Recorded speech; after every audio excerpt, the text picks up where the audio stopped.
long-haired weirdos, short-haired weirdos, vandals, hooligans. The government, hug the government, love the government, hug the government, love the government, hug the government. Welcome to The Politics Guys, a place for bipartisan, rational, and civil debate on American politics and policy. I'm Trey Orndorff, a political scientist at Oklahoma Christian University, and I'm joined by the professor of law at Chase Law School, Ken Katkin.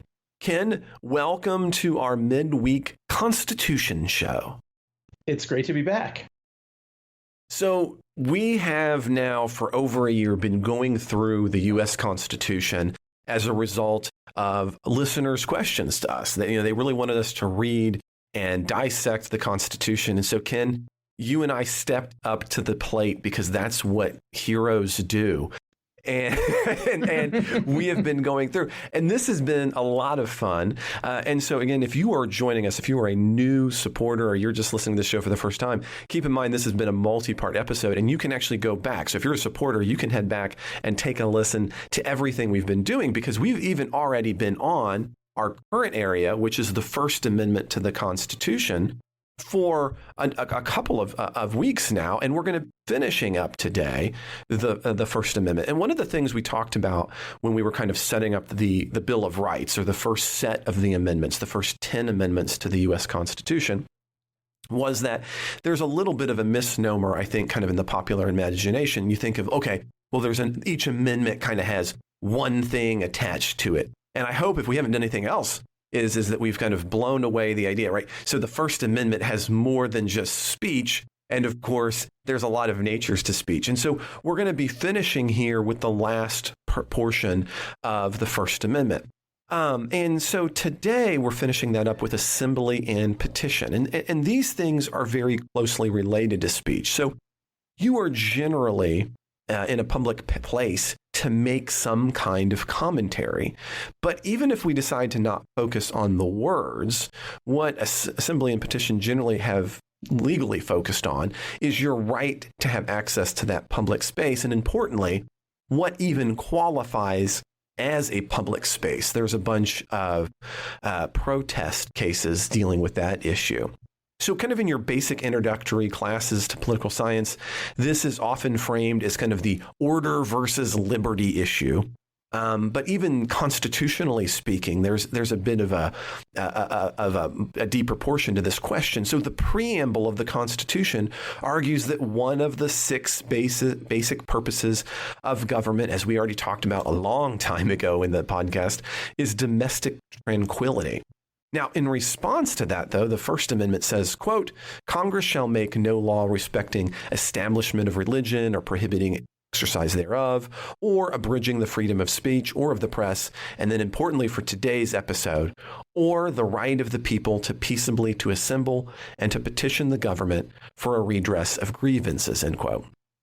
And again, it's that last phrase that we're going to focus on. And so the kind of cases that often kind of get set up in this is, the first one that always comes to mind for me, Ken, is, and I think I'm getting the pronunciation of this correct, Chaplinsky versus New Hampshire, where in 1940, Walter Chaplinsky, he's a Jehovah's Witness, and we don't think of that as being as bad of a thing as they did in a different era. And he was selling biblical pamphlets and literature. And while he was announcing that he's getting ready to sell, a crowd forms around him, and then a guy attacks him. And so then pretty quickly, the whole crowd is attacking him. And so police show up, and they don't do what you think they're going to do. They don't kind of like get the crowd back, or they don't get him away. Instead, they handcuff Chaplinsky, and he agitatedly asks him, he's like, hey, why are you arresting me and not the mob? And the police officer, there's a heads up, there's some bad language here, tells him, quote, shut up, you damn bastard. And in response, Chaplinsky calls the officer a damned fascist and a goddamned racketeer. And for those words, he gets charged with this offense of a law that prohibited, quote, offensive, annoying words to any other person who is lawfully gathering in the street. And so this idea of like, well, what can you say or do in these spaces is a big portion of assembly. And then, of course, there's a lot of cases dealing with things like protests. So if you're going to protest, can there be barriers on that protest? Can you be charged for the cost of using certain locations or items? I know during the Rehnquist court, for example, One of the areas that we always often studied was pro-life protests at abortion clinics. And there's a number of those cases that make it to the Supreme Court as well, related to assembly and petition. Yeah, well, interestingly, though, you cited Chaplinsky, which is a 1942 case. In the modern court, I think from the 50s forward, the distinction between what counts as a right to assembly case and what counts as an ordinary free speech case really collapsed. So if you look at almost any case after 1950 that cites the Chaplinsky case, and there's a lot of them that do, they'll refer to it as a free speech case. They won't really refer to it as a right to assemble case anymore, because the expansion of the free speech doctrine has pretty much completely subsumed most of the older thoughts about what used to be covered by the right to peaceably assemble.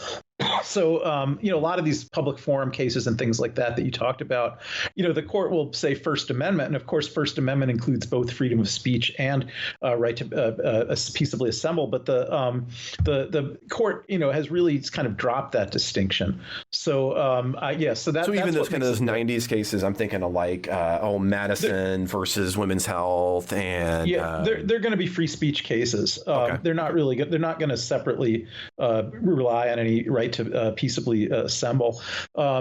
Most of the, a lot of the older cases on that, came up either before we had such a vigorous free speech doctrine, which is, again, mostly a post-World War II development, or, they may not even necessarily involve cases that we think of as speech cases. One of the earliest right to peaceable assembly cases, United States versus Cruikshank, upheld the right to assemble of the Ku Klux Klan to tyrannize African Americans. And so that's a kind of notorious case, but we wouldn't necessarily think of that as a speech case, although maybe they argued it as a speech case too. But yes, so I think the last I think the last time the court decided a case on explicitly peaceable assembly grounds without, also at least, also simultaneously relying on free speech grounds was back in the 40s. It was a case called Haig versus CIO, where Mayor Frank Haig of Jersey City, New Jersey had essentially, told the police to bust up any labor picketing done by any labor unions.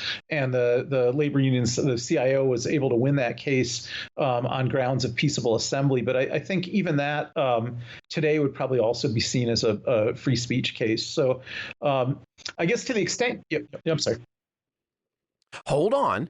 Now, just because that's the end of the ad-supported preview doesn't mean that I don't have some big news. If you'd like to hear the rest of this episode, we are cutting prices in half. That's right, half for the month of January.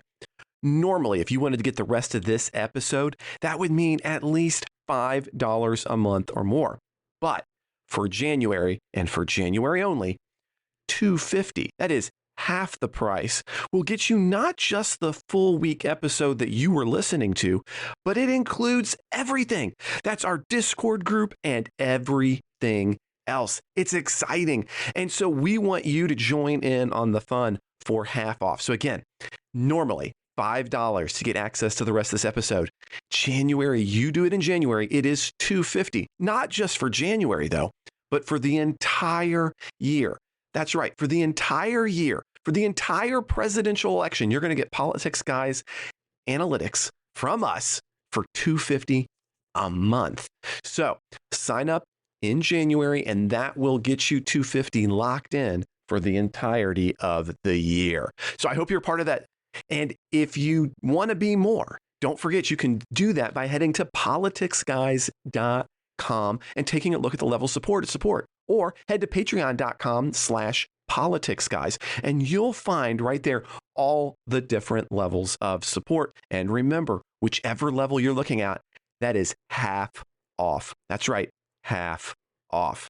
Now, don't forget, whether you're going to do that or otherwise, we'd love for you to share this. Hey, you should be sharing with your friends. Now is the time to get the Politics Guys at half off. So go ahead and share us on whatever podcast app you use. And as always, I want to have a special shout out to our executive producers, who are Bruce Johnson, Wilma Moreno, Andra Masker, Daniel Toe, Ryan Beasley, and Don Oglesby. I hope you'll take advantage of our offer.